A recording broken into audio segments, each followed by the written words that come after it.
Hi, I'm Bret Juliano, creator of the Dust Bunny Mafia and Mobimals, which you can find on dustbunnymafia.com, Facebook, Instagram, Twitter, a lot of other places, YouTube, and you're watching and listening to Two Geeks Talking. Good morning, afternoon, evening, everyone. Two Geeks Talking is an entertainment industry interview show where we interview the creative people from the comic, film, TV, movie, and video game industries. And of course, I'm your host, Kurt Sasso. We're joined today by a returning guest. He's been on the show in the past talking about his amazing comic series called Dust Bunny Mafia. But he's back with an amazing new product and a new Kickstarter campaign called Mobimals. We're joined by the ever talented Bret Juliano. How are you doing today? Doing good. Thanks for having me back. Well, it's good having you. I was really impressed with your comic style with Dust Bunny Mafia, but you're going into a brand new venture with playing cards this time around. For those that don't know anything about yourself as a creative person, tell us who you are and what you're bringing to Two Geeks Talking today. I am Bret Juliano. I am the creator of the Dust Bunny Mafia webcomic that's like Looney Tunes meets The Godfather. It's been running for over 10 years. I have 3 trade collections of it and multiple products. I've started working on a new project called Mobimals, which are playing cards that are inspired by real life mobsters who had animal nicknames, featuring characters like Sammy the Bull Gravano, a famous mobster who has a podcast now, Carmine the Snake Persico, and people like that. And so I take real life mobsters who had animal nicknames or animal sounding nicknames, have a little fun with it, and make them into animal mobsters. Coming to Kickstarter with this deck of playing cards featuring 52 mobsters that have animal nicknames and some facts about the mobster. Well, we've always known that you have a wonderful research and into the history of mobsters, and I always love talking to you about your favorite mobsters. Diving into the background and the backstory of selecting mobsters like Carmine the Snake Persico and Vincent Mad Dog Cole, how did their historical narratives influence the creation of their mobbable counterparts in playing cards? I do a lot of research into true crime. I have a whole library at my house that's filled with 50 to 60 books on the subject. I listen to podcasts, work with other creators, podcast hosts, things like that, join Facebook groups, all dedicated to true crime. So I have a lot of information out there. One of the guys that fascinated me that you've mentioned, I brought up as well, is Carmine the Snake Persico. He was a New York mobster in the Colombo crime family, and he originally got his nickname, the Snake, not because he was a liar or untruthful. It's because he was offered a very lucrative deal by the then acting boss of the Profaci crime family to double cross his crew, that was the Gallo crew, led by the famous Crazy Joe Gallo. Plenty of stories about that. And so he double crossed his crew and tried to kill some of these members.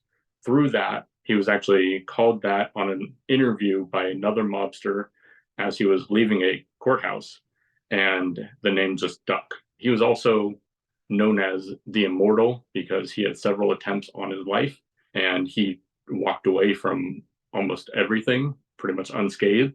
Yeah, I took that. I just kind of turned him into a Cobra character because, I mean, Cobra is one of the most venomous snakes out there. They're all very dangerous and deadly.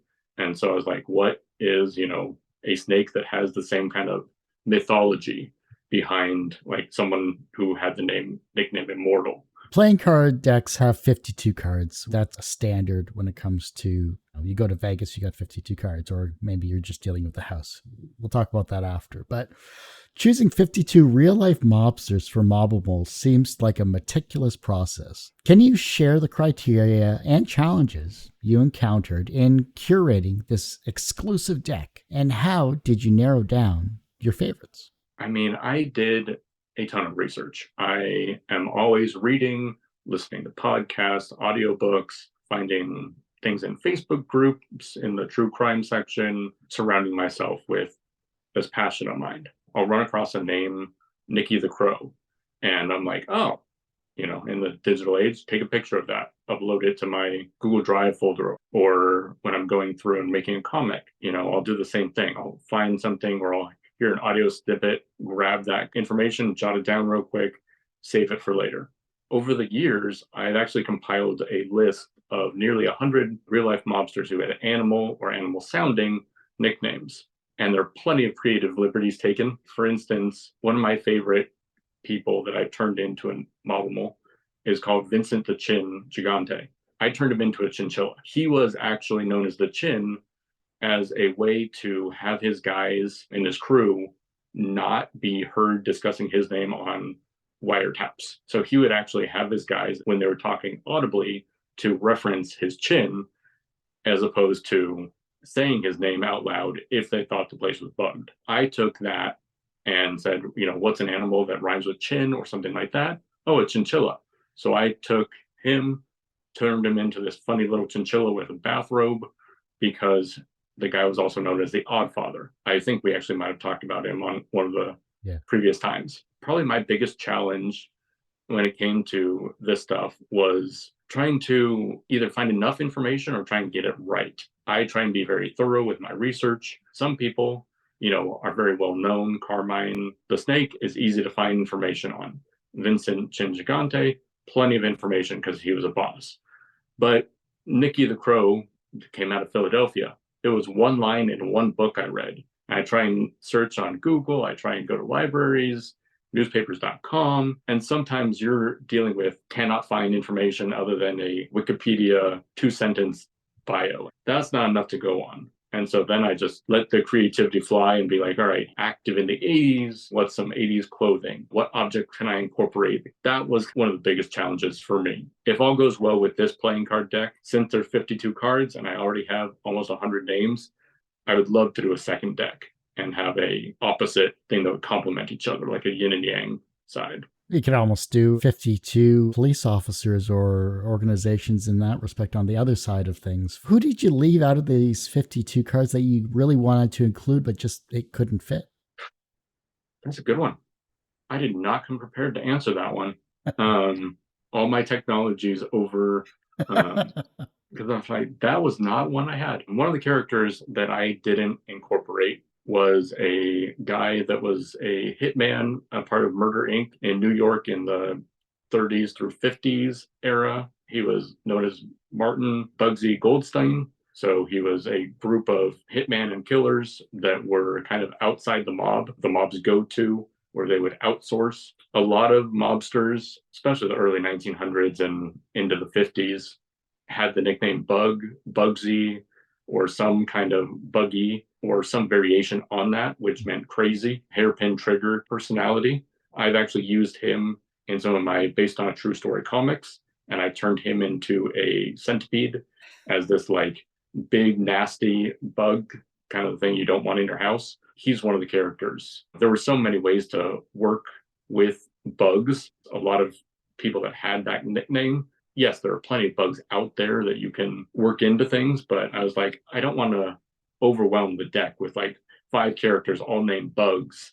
Were there any female gangsters or mobsters? That's something I never got to ask. There weren't as many here in the US. Overseas, definitely in Italy, there's been some big crime lords. In the American Italian Mafia, the main person that comes to mind would be Virginia Hill, who was known as the Flamingo. And she was actually active in the same time as Bugsy Siegel, Lucky Luciano, people of that fame. She was known as the Flamingo for her long legs, and she was actually a mob courier. And so she wasn't an official member, but she worked with mobsters. She helped skim money from casinos and other efforts. She was involved very notoriously with Ben Siegel. So Bugsy Siegel and her were a pair. Part of the reason Bugsy got killed, he was killed at her house in Beverly Hills, and then she actually ended up fleeing the country. Part of the reason he was killed was for skimming casino profits from Vegas. And he kept investing more into these casinos, but he didn't have the money to do it, getting it from other mobsters. They were afraid that he was skimming, so they killed him, and she ended up fleeing the country. And I believe she ended up in Austria and ended up living a normal life, changing her name kind of thing. I was always curious about that because I've seen a couple of things on say Netflix about the Colombian cartels with Sofia Varga as the lead. Yep. And I've actually got a card dedicated to Virginia Hill in the deck as well. Walk us through the creative process behind designing each card in the standard deck. How did you ensure that the mobbable characters captured the true essence of each mobster's personality, adding depth to the storytelling within the cards? When I first created the cards, I made the characters huge. They took up almost the entire face of the card. They were nice art deck, but they didn't add any actual story to the characters.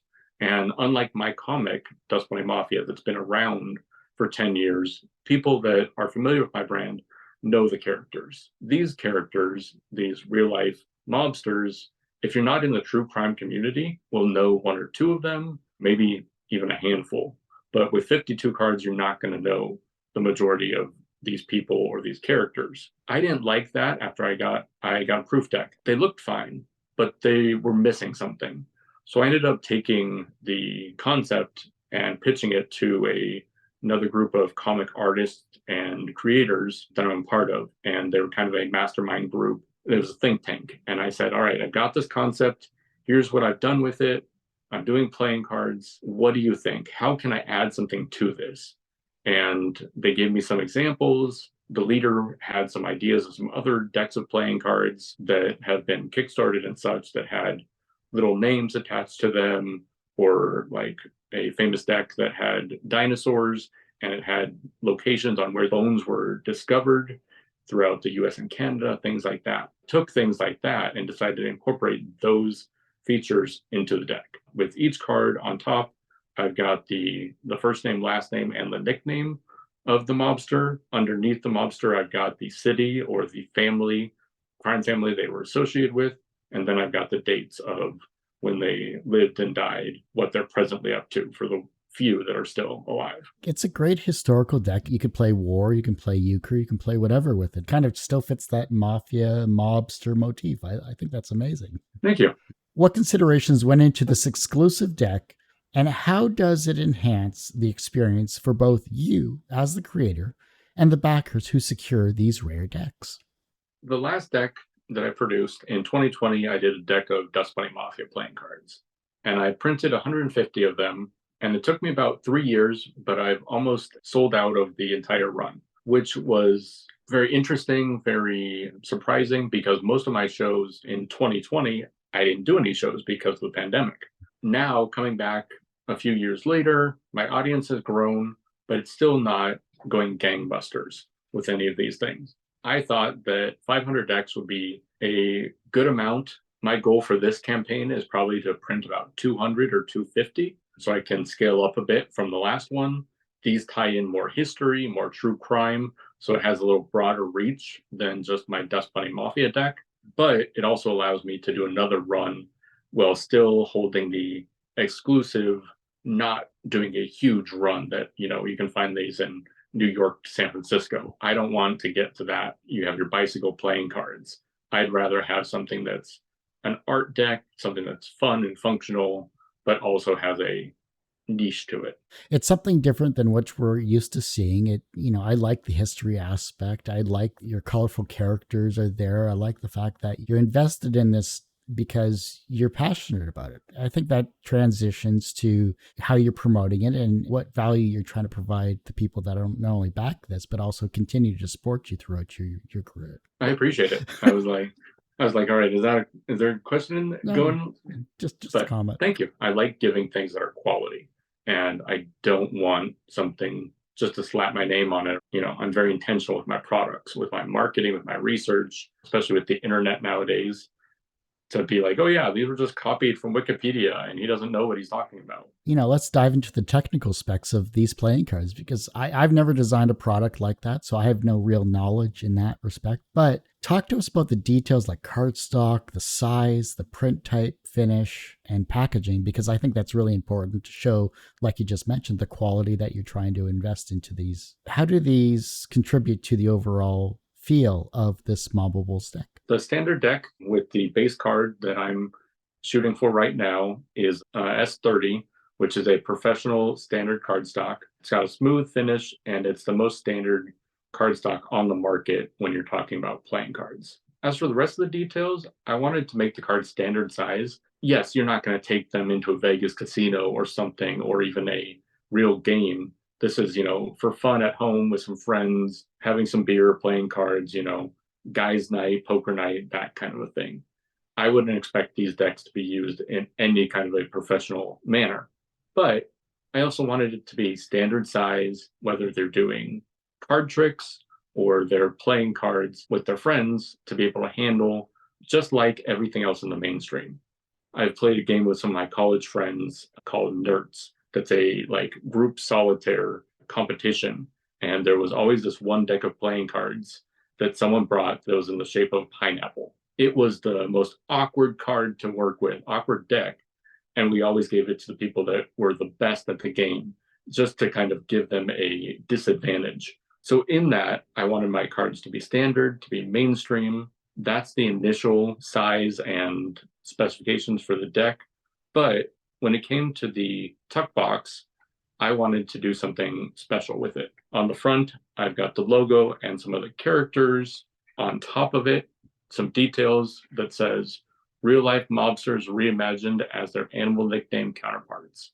Right there, someone can pick up the box, see on the side that it says playing cards, a Dust Bunny Mafia brand created by Bret Juliano. Lastly, on the back, I've got card back design. I was very intentional about having all the specifics for people to know about the cards without me having to tell you, oh, is it a deck of playing cards? Is it a card game? Is it something new? What are these? And that was designed intentionally for when I'm at shows, when I'm doing Comic Cons or art shows, things like that. If I have these out on my table and I'm talking with someone else and another customer comes up and picks them up, I want everything to be right there for them to know without me having to stop one interaction and say, yes, those are, playing cards. I created them. They tie into these other products, etc., without me actually having to say that. You have a favorite suite or suit, I should say? I think that hearts are my favorite suit in terms of the characters that I put in there, but it changes. No, I think hearts are the favorite suit for my last deck too. I put my dust bunnies in that one, put the main characters. Why do you like hearts so much? Probably because I was a big Alice in Wonderland fan growing up. So the original books and everything, the overall story of, Lewis Carroll and Queen of Hearts, all that. The Joker cards feature guest artists and a mobbable commission card. Can you share insights into your creative collaborations with guest artists and the inspiration behind the mobbable commission card concept? The Joker cards, when I did my last deck of playing cards, 55 cards is the standard deck that's included when you do a set of playing cards. Generally speaking, you've got the 4 suits with their 13 cards, so you got the 52 standard cards. But then you've got 3 extras. 2 normally are Joker cards. Depending on the game, you might not use them. And then the last card is normally either some rules or like an index of games that you can play, information about the cards, the publishing company, things like that. With that, 52 cards is a lot of illustration to do.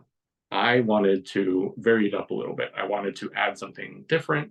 So I collaborated with a couple of guest artists. I had 2 people that I had worked with. I had been following them online, have them do their take on my characters.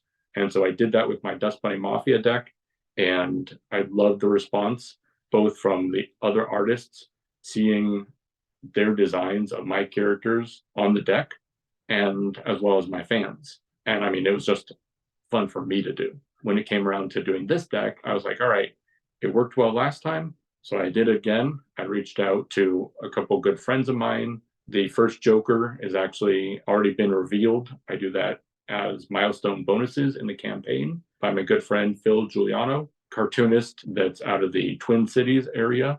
And he did a take on a mobster known as Sam Frog Glorioso, who was a Indiana mobster who lucked into being in the mob, unfortunately.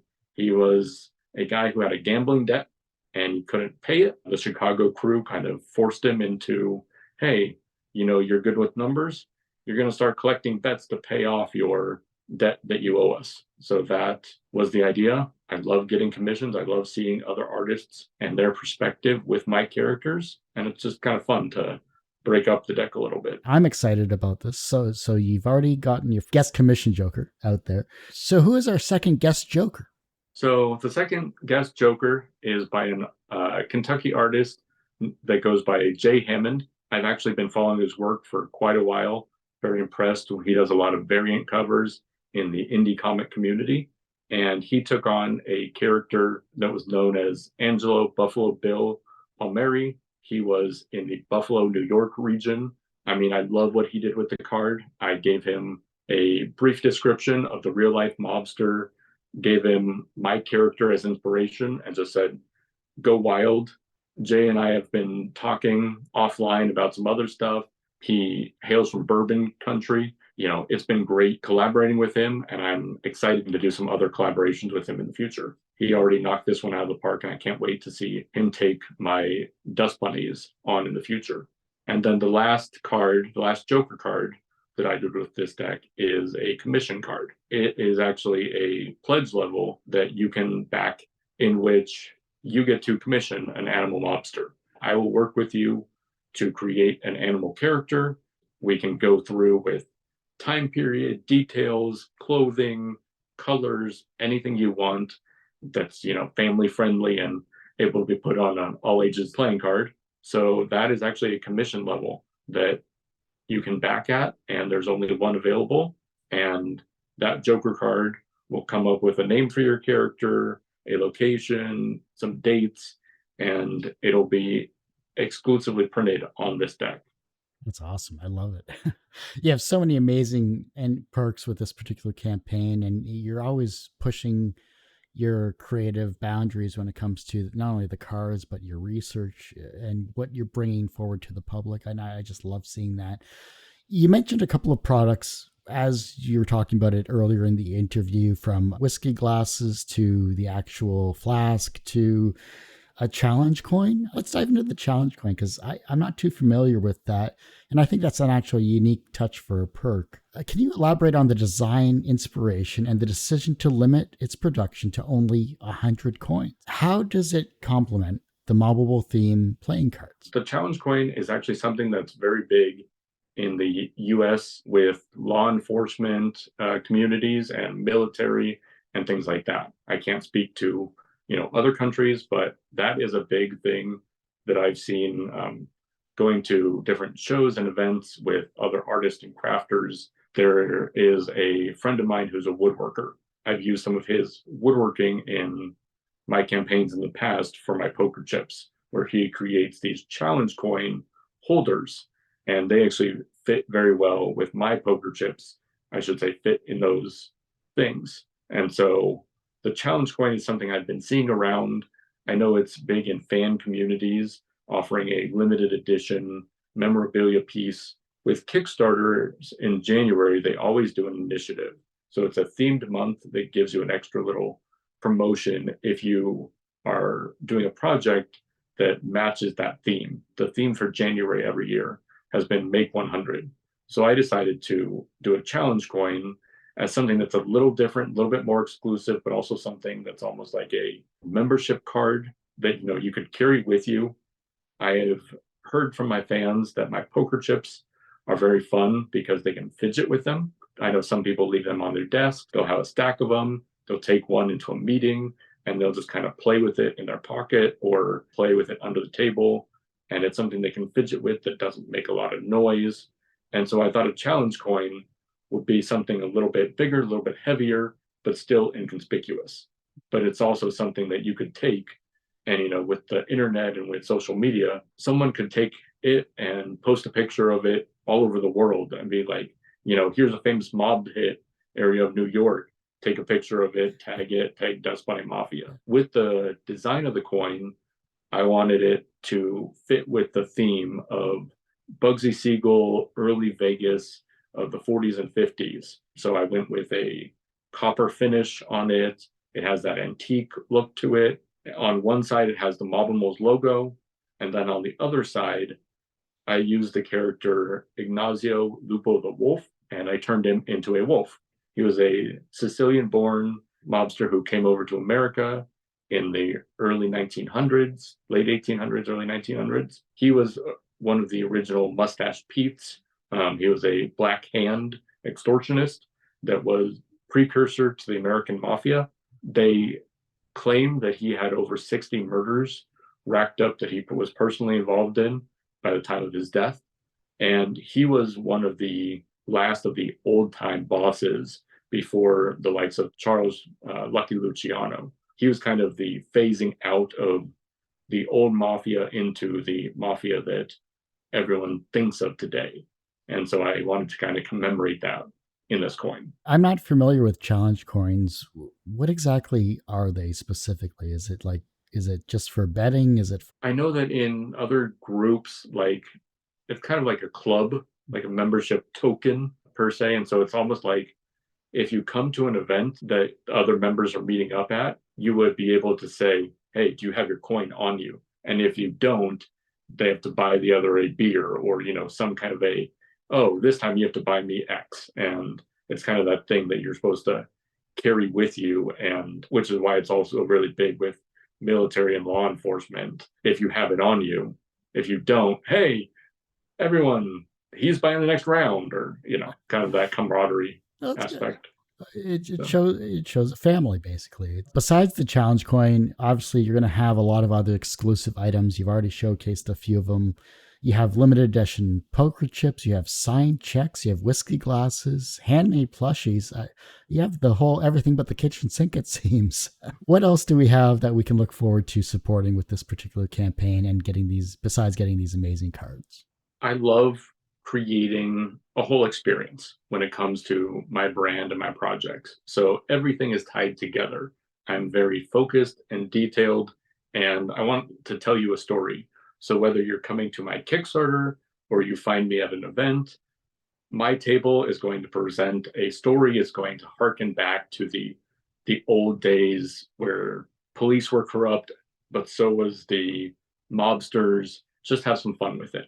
So some of the things that I planned for this campaign, depending on the availability, I might have some extras after that I'll put up in my store or I'll sell with me at events. And one of them, Lucky Luciano, chairman of the board t-shirt. Lucky Luciano, when he came and helped make way for the new take on the American Mafia, he wanted to rule it like a business. He helped reorganize the 5 families of New York. And to the heads of their families, he created a commission. So that was a ruling council that kind of oversaw mob beefs and scores and different things like that. And so you weren't just dealing with the head of a crime family, you were dealing with an executive board. And he did away with the title of Capo de Tutti Capo, which was the boss of bosses aspect, which was the way that the old Black Hand and the Sicilian Mafia, they would have one person who was the king, was the capo, was the ultimate boss that everyone lined up and paid tribute to. And so when he took over the American Mafia, he didn't want that title. He eliminated it as best he could. And he said, if anything, you call me the chairman of the board. He wanted to eliminate the target on his head if he gave that role or other people. And he wanted it to be a council, to be run more like a business than a typical crime family structure. Another thing I'm doing is I've got limited edition plushies. So this is Ben Bugsy Siegel. I kind of took some creative liberties here. He is a seagull. Instead of focusing on the Bugsy name, there were so many people named Bugsy, I wanted to distinguish him. And so I used Siegel, his last name, and turned him into a gull. There's some plushies like this guy available. I also have a limited edition flask that has a quote by Al Capone on it. And these are black. They're actually laser engraved, very high quality. The quote says, some call it bootlegging, some call it racketeering, I call it business. And that is a actual quote by Al Capone, and I've also got some whiskey glasses. That's something that I did in my first campaign, a deck of Dust by Mafia playing cards, and I worked with a local artist to create them. So last campaign, I had a Dust Bunny Mafia whiskey glass, and this is actually sandblasted on, so it is not going to come off. It's dishwasher safe. I would know because I've used this plenty of times since 2020. Every time I throw it in the dishwasher and it practically looks brand new. And so with this campaign, I'm going to work with that artist again, create another limited run, and it's going to have the Mobimals logo on the glass. What studio or what artist created those shot glasses? So the artist is Sunshine Levy of Gingy Girl Studio. It's a whiskey glass. It's a rocks glass. So yeah. I was going to say, it's like, that's pretty sizable. I mean, your shots are pretty impressive then. Balancing historical accuracy with playful imagination is an art. How do you navigate this delicate balance in both the playing cards and the broader campaign exclusives, ensuring authenticity while embracing the imaginative world of Mobimals? I first try and start with thorough research into the historical elements of a mobster. I do my best to understand the period, cultural references, and visual styles to ensure accuracy. And then, like a good parody, I stretch them a bit. Another aspect that I normally take into my design is collaborating with experts. Through the internet, I've been able to network with and become friends with some great true crime authors, podcast hosts, journalists, and former law enforcement agents. So I've been able to work with other people. One of the things that was very helpful for me when I moved to Chicago and started really diving into the Chicago gangster world, I was listening to a podcast called Gangland Wire, and it's by Gary Jenkins, who's a retired Kansas City detective in the criminal intelligence unit, and he became a lawyer, and now he's this creator, host, and he does a true crime podcast focusing on mobsters. Through the power of the internet, I got connected with him. I was listening to his podcasts. We connected, and I was telling about my cards and my playing cards and my based on true story comics. I just was able to form a network and form a relationship with different true crime authors and podcast hosts and such. And since I am very intentional about my brand and my research, I want to get things right. And so if I don't have enough information, I will reach out to specific sources. For instance, Gary Jenkins is from Kansas City. Kansas City had a crime family that was big in the 50s through the 80s, I want to say. They reported to Chicago. They had a hand in some of the Vegas casinos. There was a big trial and conspiracy that happened with them skimming money from the casinos. And so with the Mobimals characters, there were a couple that were Kansas City mobsters or mob associates. And when I wasn't able to find enough information, I reached out to Gary and I said, hey, do you have any info on these guys? And the same thing happened with like one of the guest artists, the Joker card for Frog Glorioso. I figured out about him because of a podcast that Gary had about the Indiana mob. It's all about helping each other and networking through that. It's amazing the beauty of the internet when you actually can find the information you're looking for. Yes.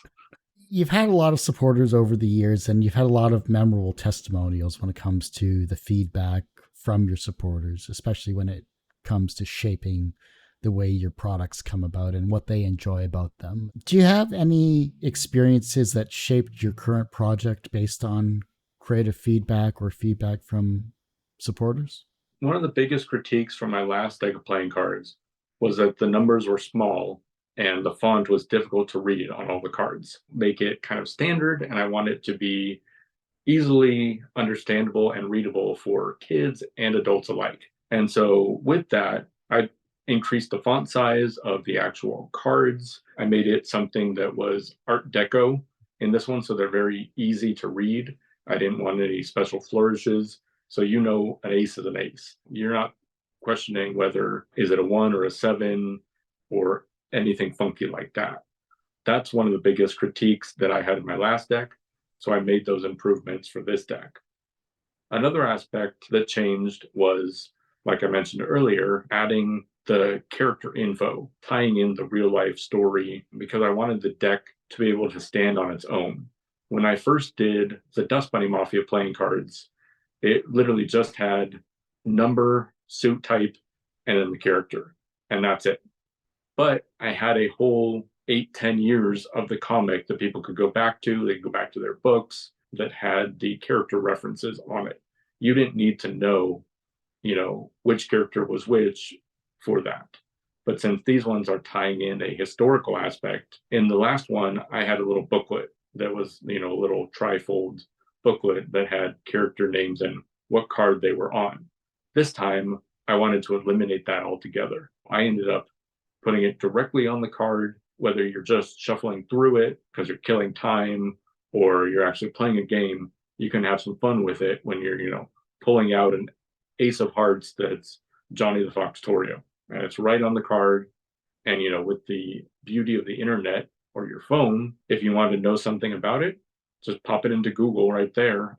I've always loved your research. I've always loved your knowledge about this topic, and I'm glad that you're turning it into a brand of not only yourself but also a brand of your style and your creativity. I love it. I think that this is going to be an amazing deck of playing cards that people will purchase, and I can't wait to see this as such a huge success that you make the second half of your playing cards that you have in your back pocket. Unfortunately, though, Bret, that ends this particular episode of Two Geeks Talking. I want to thank you so much for coming back on the show.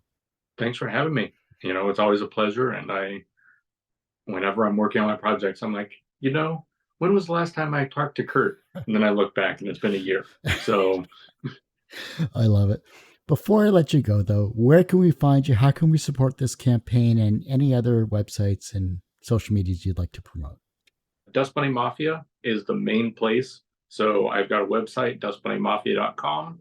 From there, you can join the Mafia to become on my email list to get notifications when I'm doing projects like this or going to shows. I've got my online store where I put up my extra product after I do Kickstarters, where you can get booklets, playing cards.